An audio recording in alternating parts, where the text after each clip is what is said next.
ಇಂದು ಹಾವೇರಿ ನಗರದಲ್ಲಿ ಜನತಾದಳ ಜಾತ್ಯತೀತ ಪಕ್ಷ ಹಾವೇರಿ ನೂತನ ಜಿಲ್ಲಾ ಅಧ್ಯಕ್ಷರು ಹಾಗೂ ವಿವಿಧ ಘಟಕಗಳ ಅಧ್ಯಕ್ಷರು ಪದಾಧಿಕಾರಿಗಳ ಪದಗ್ರಹಣ ಸಮಾರಂಭ ಇಂದು ಕೆಬಿ ಕಲ್ಯಾಣ ಮಂಟಪದಲ್ಲಿ ನೆರವೇರಿತು. ಇದರಲ್ಲಿ ಪ್ರಮುಖರಾದ ಮಂಜುನಾಥ್ ಎಸ್ ಗೌಡ ಶಿವಣ್ಣನವರ ಜಿಲ್ಲಾ ಅಧ್ಯಕ್ಷರು ಜಾತ್ಯತೀತ ಜನತಾದಳ ಮತ್ತು ಸತೀಶ್ ಮಾಳದಕರ ಎಂಎಸ್ ಹಣಗಿ ಸವಣೂರು ತಾಲೂಕು ಅಧ್ಯಕ್ಷರು ಸುನಿಲ್ ದಂಡಮ್ಮನವರ ಅಲ್ತಾಫ್ ಮತ್ತು ರವಿ ಇನ್ನು ಅನೇಕ ಕಾರ್ಯಕರ್ತರು ಸಮಾರಂಭದಲ್ಲಿ ಪಾಲ್ಗೊಂಡರು.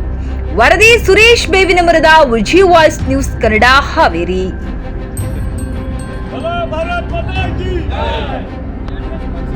जय।